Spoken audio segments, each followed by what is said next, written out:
one, is it? You must choose. But choose wisely.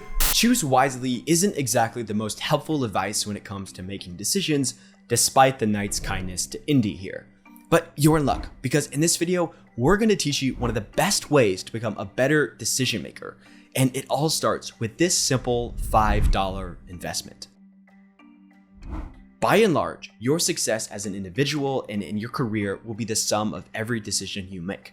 Because between where you are and where you dream to be are a series of decisions you haven't yet made. The problem is, it's not easy to get better at making decisions. There are many reasons why this is true, but the biggest is that it's just really hard to do. Bosses would probably be the easiest solution to helping you improve because they have the best view of the situation and how you decided, but that is hard and subjective and requires people to do a lot of thinking. So bosses tend to default to a process called resulting. Under resulting, the outcome of the decision is attached to the process of the decision. So good outcomes are simply chalked up to be the product of good decisions, and bad outcomes must be the product of bad decisions. The problem is though, this isn't always the case. A bad decision-making process can still result in good outcomes. So relying on the outcome to judge the process won't lead to an accurate analysis. So instead of relying on the outcomes to help you judge your decision-making, you should rely on the process. The way to test the quality of your decisions is to test the process by which you make them. Daniel Kahneman, Nobel Prize winner and the dean of biases, argues that using a decision journal is the best way to do that. In this video, we'll cover how your product is actually decisions, explain what a decision journal is, give you a free decision journal template or teach you how to make your own, walk through an example decision so you understand how to actually use this thing, and then we'll share 6 general tips to help make this work for you the best. Let's dig in. Kahneman said, go down to a local drugstore and buy a very cheap notebook and start keeping track of your decisions. Write down what you expect to happen, why you expect it to happen, and how you feel about the situation. The reason a decision journal helps with this is that it prevents hindsight bias. Hindsight bias is the phenomenon that no matter what happens or how the decision turns out, we look back on our decision-making process more favorably than might be true. A decision journal helps you collect accurate and honest feedback on what you were thinking at the time you made the decision and not sometime in the future after the decision's outcome was already revealed. This knowledge can help you see when you were stupid and lucky and when you were smart and unlucky. The key to understanding the limits of your knowledge is to check the results of your decisions against what you thought was going to happen and why you thought it was going to happen. If you're constantly predicting the wrong outcome, something is misaligned with your knowledge and reality. If you're constantly predicting the right outcome, then it's time to buy a lottery ticket. I just won 250,000. I'm not joking. You can think of a decision journal as quality control for your thinking, something like what you'd find in a manufacturing plant or a restaurant. Using a decision journal is simple but not easy, and implementing one requires discipline and humility. I have to say this though, real quick. Not all decisions you make need to be journaled. Unless you work on the recommendation algorithm at Netflix, how you decide what to watch on movie night doesn't need to take up space in your decision journal. You should log the consequential decisions, and there's more on what that is in the video linked right above right here, with 3 essential things. The basics of the situation, like who's involved, what's the decision about, and so on. Number 2, you should explain what you expect to happen. How long will it take for the outcome to come to fruition? What actually will the outcome be? What would a good outcome look like? And finally, number 3, you want to explain why you think the decision will lead to the outcome that you predict. Is it a feeling? Do you have concrete evidence? Write all that stuff down. Always write in your decision journal before you make the decision official. Writing is the process where you realize that you don't know what you think you know. Putting your jumbled thoughts down into cogent words forces you to explain your thinking. If you write about the decision after you make it, it's often too late to do anything about it. In the process of writing, you may discover something that you didn't realize before or couldn't explain, which helps you see a new outcome. And this is great that you're seeing this. It's better to realize that now before you make the decision than afterward. That's the whole reason we're doing this exercise. So write your decision down, sleep on it, and read it with fresh eyes in the morning. The key question about the decision-making template is what information to include. Here's the template that we use at Farnam Street.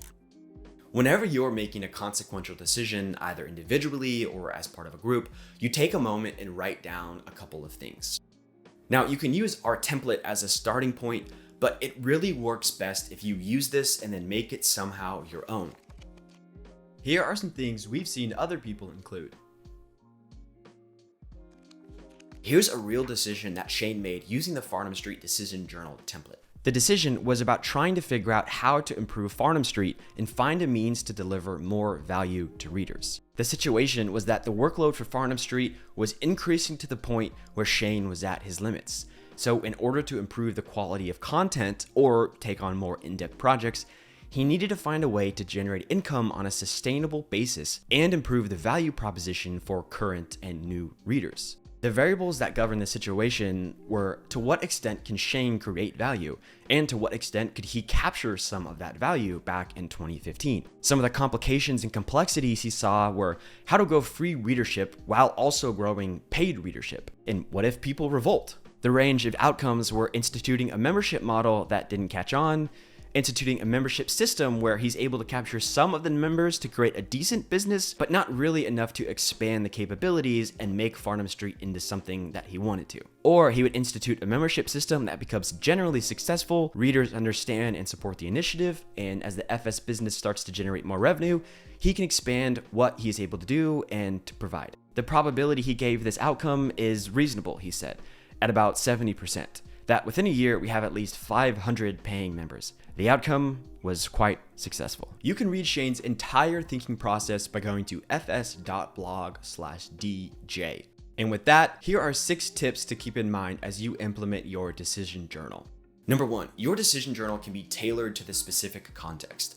Having a template is helpful to get you started, but don't feel restricted to it. Add more questions and skip some other ones depending on the actual decision you're journaling about. Number 2, you can't improve your thinking if you can't see your thinking.